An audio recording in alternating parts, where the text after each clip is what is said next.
Hello and welcome. Today we're going to look at What's in a Name, The Need to Nip NIPS by Daniela Witten, Alina Ferdig, Animashri Anandkumar, and Jeff Dean.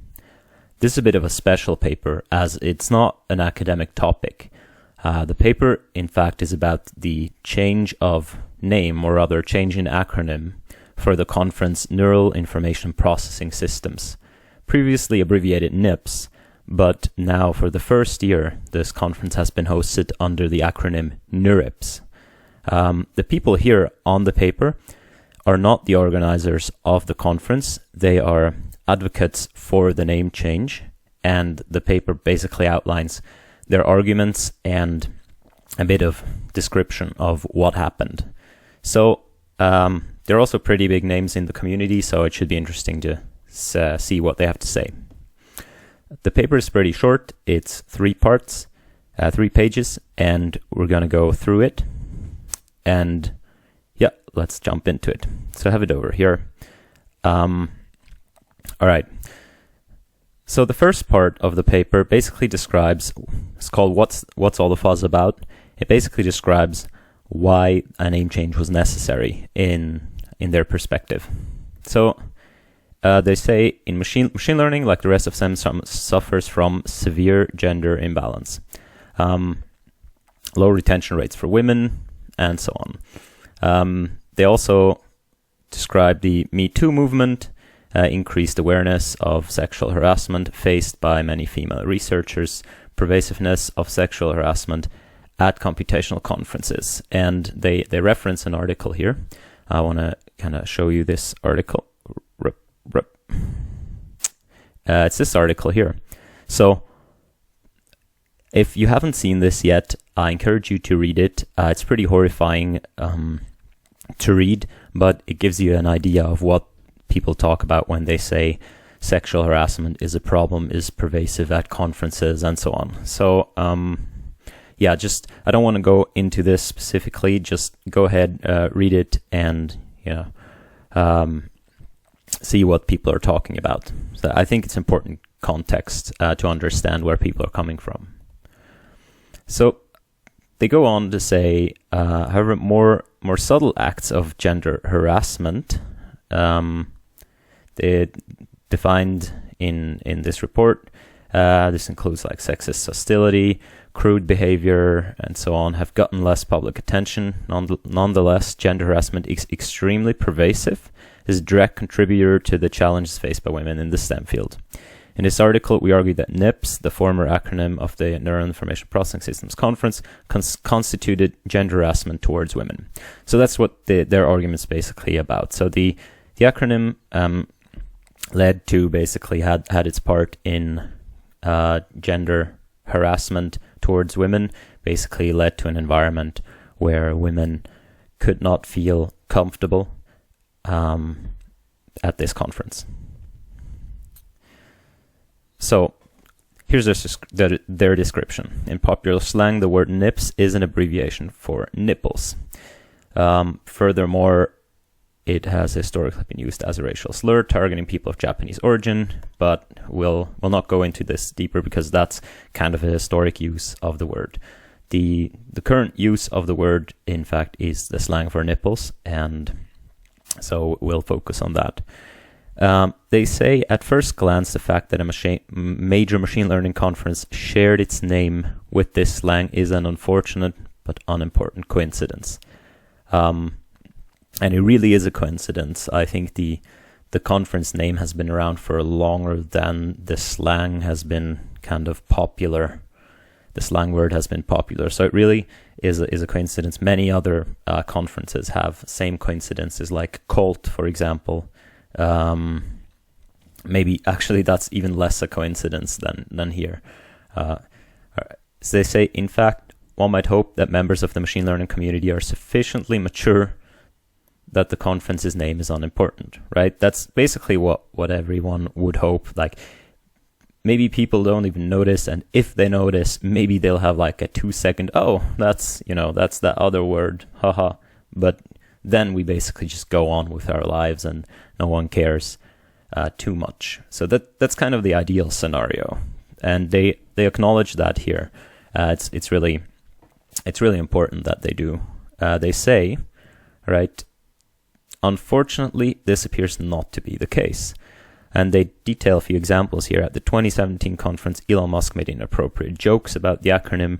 Participants wore loot t-shirts. I think one said, "My NIPS are NP hard," which is kind of a double computer science joke, I guess. And there was a pre-conference event named, a word I can't probably say out loud without getting some sort of strike. So you can clearly see that even though the kind of original name is coincidental, and one would hope that people are like, just putting it off, be adult about it. There have been jokes, there have been t-shirts made, and you can say the name collision is not like is unintended, but I think this word here is very intended. So I think the main argument here, or one of the main arguments, is this really, first of all, it creates an environment where certain people don't feel comfortable. It creates kind of a sexualized environment. Second of all, in a more broader sense, it's just unprofessional as a community, especially since the kind of community is booming. We want to represent machine learning to the wider world. One can say, okay, it's just unprofessional that we kind of intertwine these things. It doesn't make a good impression. They say, furthermore, reminders of the unfortunate acronym are everywhere. Online searches for the acronym led to not safe for work content. The hashtag NIPS is devoted to pornography. If you misspell the conference website, you get to an adult site. And I think this further goes into the argument that it's just an unprofessional appearance towards the outside. It's unfortunate. The conference has been here longer, but still there's a need to do something about it. And I largely agree with these arguments, that these are good arguments to make for a change of name. All right, this paragraph down here, it's a bit of a we'll go into that later. It's not very connected to the arguments made here, so it's more like connected to what's been happening, so we'll go into that later. So people have been circulating these arguments and calling for a name change for a while, and then the board of the conference, the NIPS board, made a surveying the attendance of the last 5 years conferences, whether or not the conference should change its name. And the next section is dedicated to how the survey turned out and what the response of the board was. So actually, let's first go to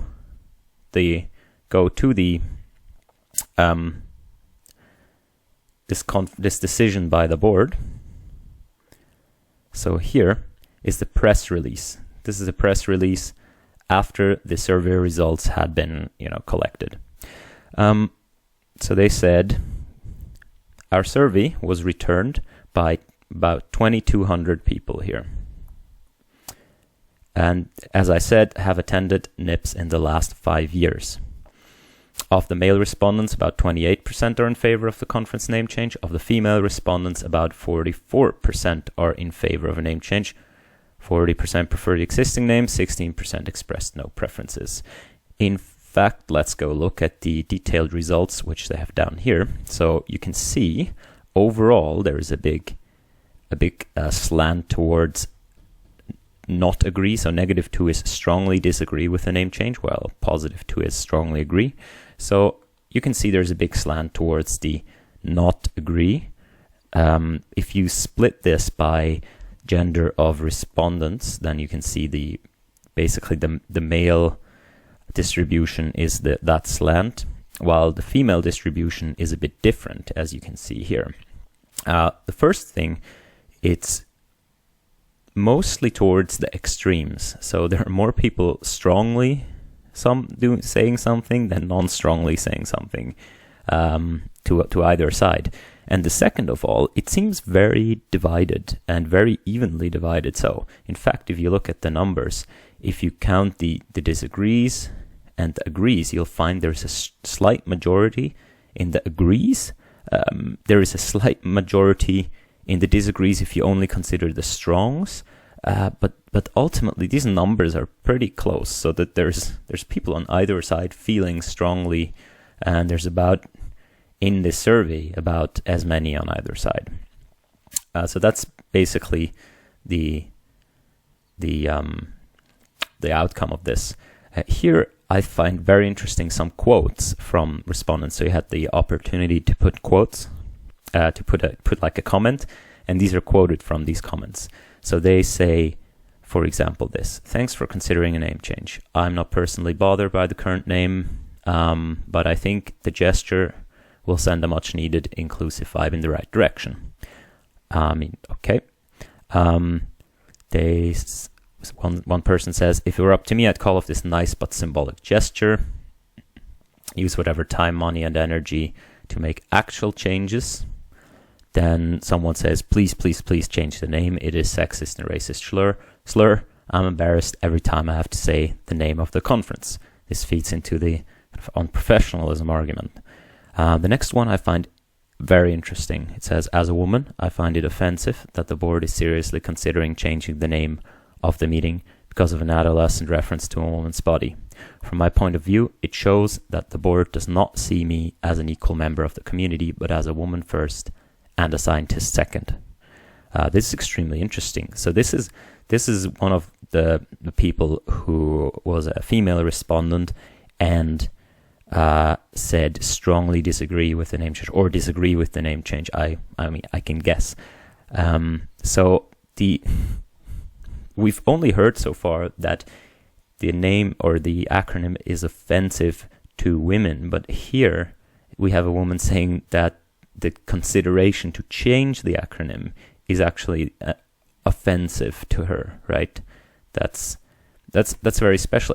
Understandable, right? I can understand why that happens. I can understand the argument made here. That this woman feels like, okay, it shows me that basically my gender is important and not really my being a scientist. It's an argument. The next one goes into the same direction. It says, "I'm a woman. I've experienced being harassed by male academics, and I would like this problem to be discussed and addressed, but not in this frankly almost offensive way." So another person saying basically that's the changing the name is the almost offensive, and it's not the right way to go to achieve these results. There's another one saying, "I'm in favor of the name change, but this is cosmetic." So you have basically people coming from all angles, giving their opinions, and you can clearly see why there is, especially in the female respondent group, why there is a divide. And so the board overall said the following. Why this doesn't go away? Never mind. The board overall said the following. Here. After extensive discussions, the NIPS board has decided not to change the name of the conference for now. The poll itself did not yield a clear consensus on a name change or a well-regarded alternative name. Further, they state, "Instead, we ask the community support in implementing concrete steps to improve the inclusiveness of the conference." So these are described down here. They have a number of changes to make the conference basically more inclusive. So they basically said, okay, so the name change, the name change survey was inconclusive, and they clearly say, whatever we do here, regardless of which decision we take, we're failing to accommodate the opinions about half the women in the community, which is true. This is clearly what you can see from the results, from the quotes, right? So basically what they say is, we'll not change the conference name for now. We'll implement these steps because I can guess what they felt was, okay, even the people against the name change were in support of making the conference more inclusive. So they basically say, okay, we do these things. We've strengthened our code of conduct. We have 2 inclusion diversity chairs. We have an inclusion town hall. we have childcare support, gender inclusive restrooms, and so on, mentoring breakfasts for women and other minorities. So they take these steps concretely, they say this is what we do, and even further, if you look at their page on diversity and inclusion, which I have here, they say here on the top, in addition to hosting diversity-related event, the conference is also making considerable structural changes. These include a new code of conduct, we've already seen, and in-depth discussion of the potential of changing the name of the conference. So, in total, what they're saying is, we've done this poll. It came back inconclusive, which I think has been clearly demonstrated. Will not change the name of the conference for now, and will do all of these other things right down there. And at the conference, we'll hold a meeting and discuss the name change. So we could maybe potentially change it in upcoming years, right? I think this is a really sensible decision by the board. I mean, given this data, given all of that, this is probably the most sensible decision. Like, let's take concrete steps. The name change seems to be, debatable. So let's actually debate it at the conference with the actual community. So that was the basically result of the poll. Let's now go back to what the paper has to say about this. So here's the paper again, and they say, in order to collect data about the machine learning community's feelings about the conference name, the conference board sent out a survey to people who have attended the conference during the past 5 years. However, serving only conference attendees results in a very biased sample of a much larger community of potential machine learning researchers.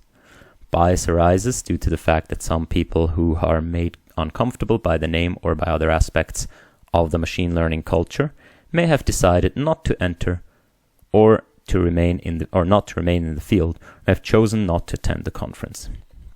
So basically they're saying, well, if you only ask this one group of people, right, then this other group of people, doesn't have a chance to make their voice heard. And there's basically bias because in this other group of people, the people who have not attended the conference, they would have a severely different opinion from the people who have attended the conference. So first of all, I think this can be a valid point here. Of course, always if you ask one group of people and exclude another one, if the group you ask and the target group, which here it's really unclear what it is. I guess it's the machine learning community considering going to the conference. If those don't overlap, then you will introduce some sort of bias. And they say, okay, bias could come from the fact, some people who actually are affected by these problems, of which this name is one, they may have, not attended the conference because they may have left the field because the gender harassment is so pervasive and they just didn't stay and so on. So I think this can be a good point, but the problem I have with it here is that it's simply stated without anything. It's simply said, okay, there is bias. Bias arises. And my question would be, how much is that bias? If any data on this, you can't just criticize the survey for being biased and then not provide actual data, like how many people are there who are made uncomfortable by the name or have left the field because of these things. And is it really viable to count them in? I guess, okay, we can argue it is, but how would they have responded to this? We've clearly seen that a lot of affected people that even have experienced harassment are not in favor of the name change. So in this case, I would really like to see some data on how much this bias is, right? And I cannot also say it's not that bad of a decision to what the board did to send the survey to the last 5 years attendees, I think, is a very sensible choice if you want to gather the community's feelings towards these kinds of things. I mean, you can't just ask the entire world, because the entire world is not the machine learning community. So I think this is a very sensible decision to ask last 5 years attendees. And if you have real evidence that this causes a notifiable, like a significant bias, then we could potentially correct for that bias. But without any data on that, I think the asking last 5 years participants was completely reasonable. And I don't really see how you can do a much better job without much more manual work. And I want to make this point a bit clearer on how hard it actually is to do that by pointing to the response to this. So here's a tweet thread by one of the authors of this paper. After the conference decision came out, she basically tweeted out this: protest NIPS, I am starting this new hashtag. Please retweet if you're in support of the NIPS conference changing its name. So basically kind of launching a Twitter campaign, a Twitter hashtag under this to get into a conversation with people about this. People could express their support. She also, that was a misclick. She also here made a change.org petition to change the name. So a petition, basically the petition is here. The text of the petition basically says something similar to the what we've already seen, including there is the criticism of the survey. And as you can see here, about 2,000 people have signed it. So, I mean, a Twitter hashtag is all good, you can do that. A petition is all good, you can do that. But it's a bit ironic because a change.org petition, literally anyone can sign this. And in addition to that, there's only one option. You can only say yes. You can't even say no, right? So, and even more, who's going to see the change.org petition? It's going to be the social media followers of these people, right? So basically, you have now what's basically a survey of the social media network of people in favor of changing the name, where there's only one option to respond. I find it, and so I've gone through here the people who actually publicly associate their name, give a reason for signing. A lot of these, they give some argument why they've signed the petition, but I've tried searching these people for any sort of academic track record, and in my sample I've come up with between 10 and 20% of people who somehow have an academic track record. So this is, certainly a valid thing to make your voice heard and to show your numbers, but look at this. There's a bot signing twice. Hello, Jack Nelson and Richard Chi. Very nice. But so basically, I'm not here to criticize petitions, but what I want to say is you can't criticize this poll so hard for being biased, and then launching basically an own poll that's even more biased and even more non-representative of the community. To me, that's kind of ironic, and just goes to show how hard this is.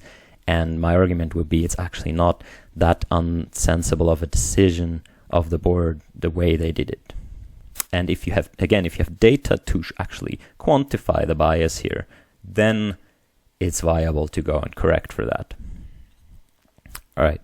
So they go on to analyze the survey results. The conference board simply noted that of the 294 women surveyed, the number who strongly support the name change is comparable to the number of women who are strongly opposed or opposed. However, this analysis implicitly assumes that one person's feeling of discomfort or marginalization as a result of the name should be given the same weight as another person's preference for the status quo. This amounts to giving the same weight to false positives and false negatives. Of course, we learn in an introductory statistics course that false positives and false negatives should be assigned weights dependent on context. In this context, we feel that a much greater weight should be given to the views of a person who feels marginalized as a result of the name. So up here, I find this a bit strange. They say this amounts to giving the same weight to false positives and false negatives. To me, the false is here a bit confusing, because it seems to me it's simply giving the same weight to negatives and positives. I don't think there's a need to dress this up in statistical lingo here. It's simply, we give the same weight to people who responded positively and to people who responded negatively. I think that's it. There's no false. Of course, we learn in introductory statistics class that false positives and false negatives should be assigned weights dependent on context. In this context, we feel that a much greater weight should be given to the views of a person who feels marginalized as a result of the name. I would say to this, it's the problem for me. This is one of the things that where you read it first and you say like, oh yeah, this makes sense. But first of all, it's framed extremely one-sided. It's framed as all the people who are for the name change, like they feel discomforted, they feel marginalized, and the people who are against the name change, they simply, and here specifically, they talk about the women group. So in argument, they're all affected. The people against it simply prefer the status quo. But we've clearly seen in the press release, and we'll go over to that now. These quotes here, we've clearly seen that the offense and the marginalization happens on both sides. So here, this as a woman, I find it offensive that the board is considering changing the name. It shows that the board does not see me as an equal member of the community, but as a woman first and a scientist second. I mean, this is almost a textbook definition of marginalization. And this is clearly happening on the other side as well. So I think the framing here is extremely dishonest and one-sided. And there is given basically the side that we just seen in this quote is given absolutely not even a mention that it exists. It's simply framed as this side is marginalized and oppressed and discomforted, and the other side simply prefers the status quo. But we've clearly seen that, yeah, this fits exactly this definition. It's just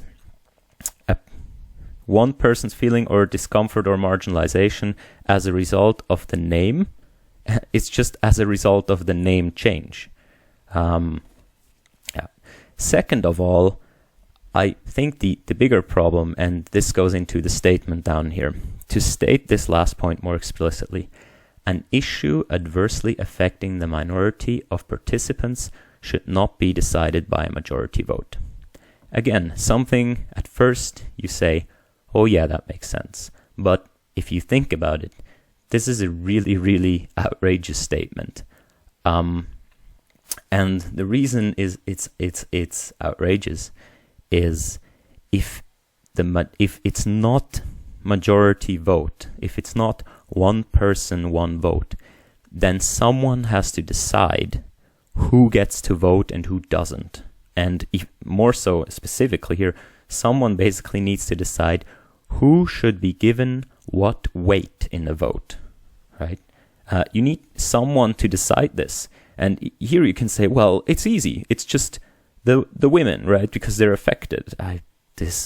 But they go further. They say, well, it's the women who feel discomforted and marginalized who should be given more weight than the ones who simply prefer the status quo. But then you have to have someone assessing whether someone is really marginalized and discomforted or simply prefers the status quo. And it's not like an environment where there is kind of a sexist undertone isn't also discomforting, or can't also be discomforting to men of any sort, or people of any sort of gender. It's just not clear. That the fact that people should be given different weight in crafting an opinion. I mean, this can be true if you have like some clear area of expertise. But in this case, it's really unclear. And the fact is, if it's not majority vote, you need someone deciding the weight. And the someone deciding the weights automatically decides on the outcome of the vote. And then why do you need a vote in the first place? Basically, up here they say, yeah, we feel the weights should be aligned like this, but down here there's no more we feel. It's an issue adversely affecting the minority of participants should not be decided by majority vote. They're basically calling for a dictatorship in this case. And I'm going to guess, like everyone has the opinion that dictatorship would be an awesome idea if the dictator were me, right? That's what everyone thinks, of course. And that's basically the argument made here. But it's not true, and there's some really, really disturbing implicit things in here. And maybe I want to quickly go over how I think a democratic decision works. So imagine you have a person, and the person has a decision to make, for or against, in this case, the name change, right? And the person must decide on one of these two things let's say on a continuous scale, but it doesn't matter. What this stuff up here basically implicitly assumes is that the person looks at themselves and they think, well, am I personally discomforted or marginalized by the name or the climate it creates? No, then I'm obviously against the name change because it doesn't help me. Or another person go, am I personally affected? Yes, well, I feel discomforted or marginalized. Well, then I'm obviously for a name change. So the basic assumption here is that people simply vote purely their own egotistical interests, and that's it. So basically, if you're in one of these minorities, then you'll vote for the name change because it affects you, which we've already seen is not a given that people vote that way. And if you're not in this, then you'd vote against, but you're not affected, so your vote shouldn't count. It's completely untrue. What people do, especially smart people, and I believe the machine learning community consists largely of these. What they do is they'll make a list of arguments. Argument 1, argument 2, argument 3, argument 4. Everyone has the same arguments. Everyone's heard the same arguments. If not, then maybe there's some work to do in actually getting arguments to people. But that's not the same as weighing the people differently. You get the arguments to the people, and then you weigh each of them equally. Why? Because what every person does is they say, okay, argument 1 is maybe it's unprofessional, right? Name is unprofessional. All right, how important is that to me? Give it a weight. Weight 1. Cool. That's really important to me. I'll give it a big weight. Argument 2. Some people feel really discomforted. They feel marginalized by the name. It creates a bad environment for them. How much weight am I going to give to that? Right? So people can actually consider other people's feelings and other people's problems and decide on what's the best also for them in their own mind. So they give it a weight too. And then there's maybe 2 arguments against. So I'm giving these weight 3, weight 4. At the end, what you have is you have argument I. You will sum it up by the weights W, I, J. You will sum it up over all people.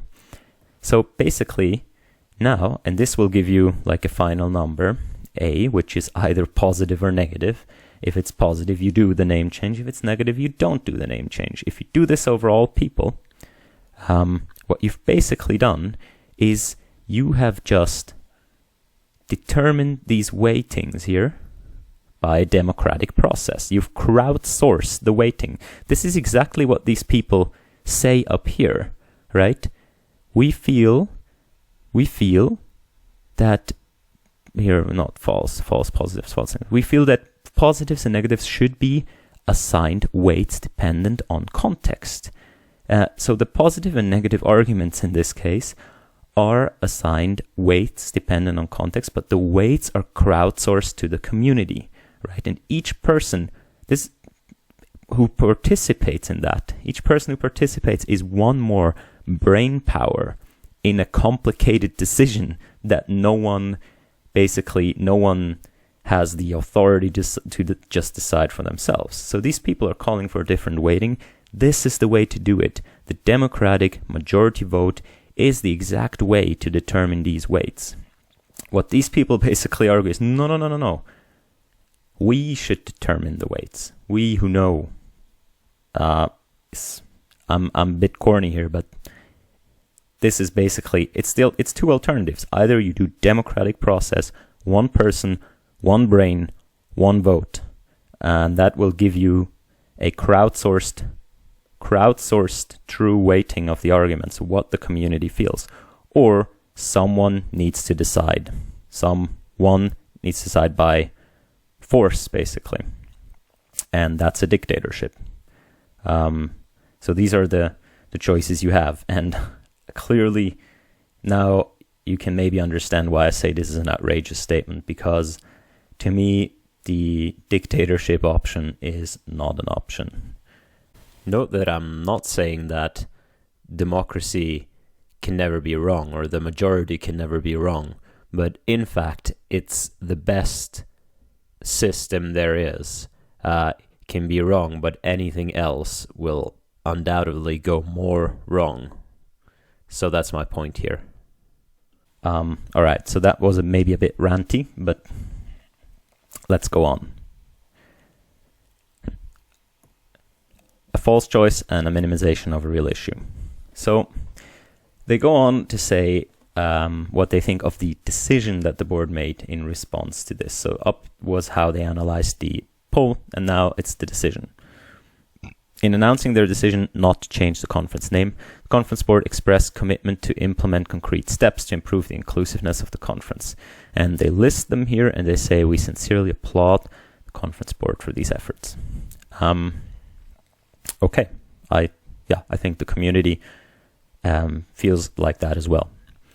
However, the wording of the decision implied the need to choose between changing the name of the conference and taking concrete steps to improve its inclusiveness. I don't see that at all. Say this was a false choice. There's no reason that the board could not do both. Yes, there's no reason that they couldn't do both. And I believe we've read this together before. I don't think the board ever said that there was a choice between one or the other. I think they've said very much the opposite. Let's go back. I think what they mean here is the word instead. So here they say, we won't change the name. And then here they say, instead, we ask for the community support in implementing concrete steps. I think this must be it, because I don't really see any other way you would ever think that. And the reason is this here. They say, we'll not change the name of the conference for now. On another page, they say, we'll discuss the name change at the conference. And then here, the instead, I think what is meant is, instead, what we will do right now is these things. We'll discuss about the name change, but what we will do right now, which was basically not the real problem in the first place, the real issue raised was the name. So instead of that issue, we'll do these other things which we feel the community wants. I think everyone reading this comes to the same conclusion after reading that. But I really don't see how you can say that this is kind of presented as an either or by the board. I don't think that at all. But you decide for yourself. I believe the real crux here is the for now and the promise to discuss at the conference, which, if you can see here in the paper, is never ever touched, right? They make it basically seem that the board has decided to not change the name and that's it, which is completely wrong. They've clearly stated their openness to a name change. They want to discuss it. It was just inconclusive, so they want to basically not do anything rash, and then half the community is against it anyway, so they want to discuss it. To say that this is basically that the wording implied the need to choose, I don't see that. But you decide for yourselves. The board suggested a name change would only be symbolic and so on, would have no real consequences, so that these are some of the arguments basically made in the quotes as well. But the fact that the name change would only be symbolic and so on, these are all things you could actually discuss at this conference meeting. You could even correct for your poll, right? You could invite people who have left the community to represent those. You could invite new potential researchers. You could give everyone their voice and then actually listen to all of them. I think that's a very sensible decision by the board, and I think this is misrepresented here. Lastly, let's say another argument, though not explicitly mentioned, a number of machine learning researchers told us that changing the name of the conference would lead to too much confusion in the community. While we understand, we respectfully do not share it. I mean, it's basically an argument against the name change. I think it's also a point worthy of discussion, right? They say we respectfully do not share this point. Yeah, okay. They don't share it. Other people do. It's a point of discussion. We could, you could actually discuss it at the conference. But I actually agree with the authors here. I think changing the name will not have a big impact on the kind of recognizability of the conference, especially now down here we'll actually get into what actually happened. In November, in response to extensive public backlash, the conference board announced a change to the official conference acronym to NeurIPS. They say we are pleased. Provides a reasonable compromise. So in my opinion, this is as far as solutions go, this is a good solution, right? The NeurIPS acronym, I think it's cool. You don't have to change the name of the conference itself. You simply change the acronym, which was the reported problem in the first place. I think all the new papers people will still recognize the old NIPS acronym or the new conference. It will be clear that it's the same thing, and I think this is a very good new name, and I think people will get used to it pretty quickly. It also, to say NeurIPS, it also rolls off the tongue easily. So it's, as far as solutions go, I like it. Further, they say, however, the work for the conference board is far from done. Oops. We encourage the board to continue its efforts, blah, blah, blah. So they say, okay, you have to do more than just change the name and so on. They say, together, these steps will help ensure that the NeurIPS conference retains its place in the forefront of machine learning research while also creating a welcoming environment for women and members of other underrepresented groups. We all hope that. To me, the problem is a bit how this went down. And if we go back and look at the actual press release of the name change, they say here, dear members of the Neural Information Processing Systems community, something remarkable has happened in our community. The name NeurIPS has sprung up organically as an alternative acronym. We're delighted to see it being adopted. Indeed, one forward-thinking member of the community purchased NeurIPS.com, described the site's purpose as hosting conference content under a different acronym until the board catches up. We've caught up. We're considering alternative acronyms. When the community support for NeurIPS became apparent, we asked all attendees to respect the solution from the community, use the new acronym. So basically, they've rebranded the entire conference about a month before the actual meeting. Asked all sponsors, all invited companies, asked all invited papers to rebrand the acronym. To me, the wording here is a bit funny. Like, something remarkable has happened in our community, has sprung up organically, and now we'll just adopt it. It seems like much less of the fairy tale they describe here, but the actual, like, there's a mob with pitchforks around your house, and this is like the first kind of straw that you can grab to make them calm down. And also know that some companies have begun pulling out funding for the conference. So I think this was really, much more backed by force and what they say in the paper, extensive public backlash, so loud screaming basically, than this kind of, the name has sprung up organically and has been adopted, and it seems much more a bit forceful. To me, it would have still been a viable path, the most viable path, to actually wait for the conference and then have that discussion, and then if indeed this name NeurIPS would be presented as a good alternative, and people would be fine with that, then you could still make the name change for next year. I think this would have been a good alternative. My fear now is this has been extremely rash, extremely forceful, as I've said, also accompanied by withdrawal of funding.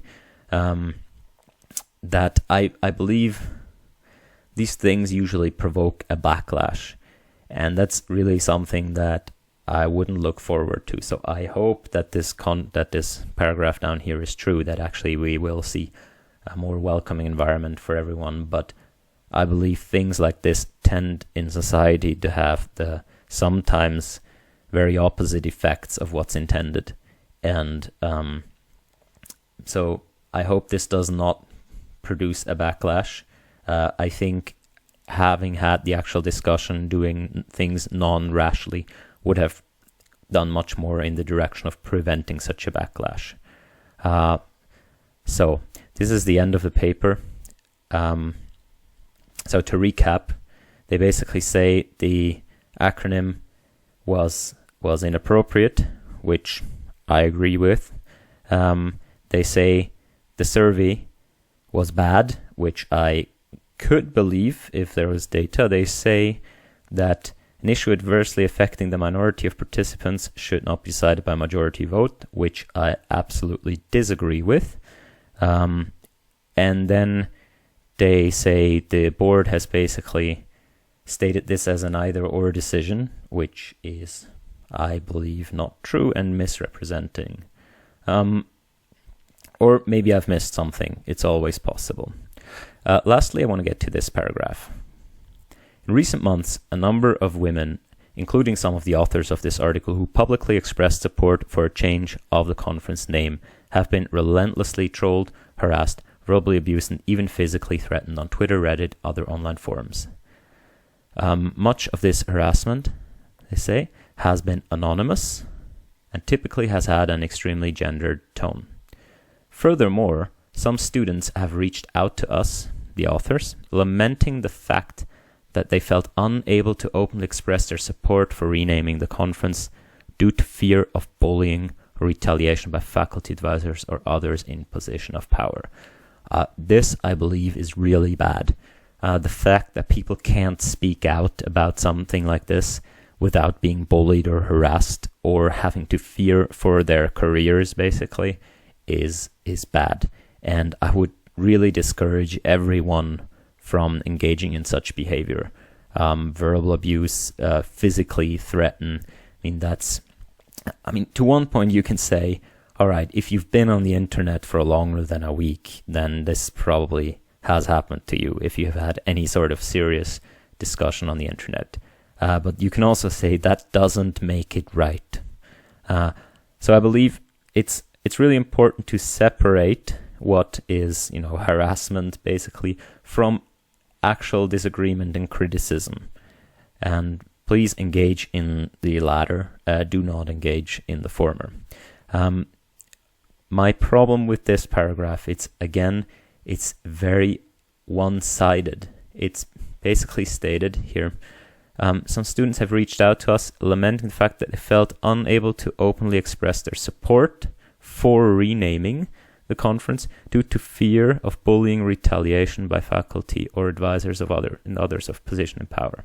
To me, I'm gonna say this probably happens on both sides. One could argue where it happens more, but this very much happens on both sides of this issue, and it's real shame for both sides. Basically, I think anyone should be able to express their opinion. To demonstrate that here, I'm going to show another Twitter thread by one of the authors of this paper, where basically this is a thread where she posts screenshots of conversations, basically people reaching out to her saying exactly that. Like, I have trouble sharing my opinion. I get mocked for my opinion. I can't do so publicly because I fear, from my faculty and so on. But then there's also this one here where a person wrote an email to the author basically saying they disagree with her. And I've read this email. I don't agree with the arguments here made, but I can say that this is not verbal abuse, it's not personal attack, it's not physically threatening, it's actually quite respectful disagreement. The person actually goes through length to say how respectful they are, how much this is meant as a disagreement on factual terms. And further, what they say is that they want to be anonymous. Maybe you see it on the very bottom, for example. I haven't done too much to anonymize myself, but I ask you to respect my wishes of remaining anonymous. Don't try to figure out who I am. Further up, they state, basically, they want to remain anonymous because they fear for their later career, right? They fear of a backlash. Up here, wish to remain anonymous as I'm early in my career. Someday we may work together. So basically they say, here I disagree, here's why I disagree, and they wish to remain anonymous because they fear for their career, right? So this is almost like this is very much here, feeling unable, and we'll go feeling unable to openly express their, in the case, support against renaming the conference due to fear of bullying or retaliation by faculty advisor or others in position of power. So this author here is obviously a real person in position of power. Very famous senior researcher. And this person basically says, I'm afraid and I can't, that's why I'm anonymous. And the way the author responded here, as you can read, is, what an anonymous coward. Of course, I will do everything to guess you. And it's difficult to kind of put this off as, even if I don't know how it's meant, right? I will do everything to guess you, and the least it means she will try to figure out who that is, right? And she doesn't go as far as saying that she will then basically either, remember that name in case of any future thing or share it or whatnot, but it's certainly, you can't argue that this is a real deterrent for other people to even anonymously voice their opinion. If this person announces, I will do everything to guess you. To me, that shows that this fear that we discuss here is very much present on both sides, and it's absolutely not okay if either side reacts by basically retaliation, or even the possibility of retaliation. And I believe everyone should be able to say their opinion. I respect really everyone, even like these authors here clearly took a lot of effort and a lot of beating, basically. Let's say they've been relentlessly trolled, harassed, verbally abused, even physically threatened. This is just really bad, and I have lots of respect for them saying their opinions, stating their opinions anyway. I think everyone should be able to do that without these things happening. So to everyone watching, I encourage you to not engage in these things. And that alone will probably make the environment much, much more inclusive and nice for everybody, regardless of affiliation. So that was it for me for this paper. It's a bit longer, it's a bit ranty. If you agree, disagree, let me know in the comments, I guess. And other than that, have a nice weekend, whatever you do. Bye.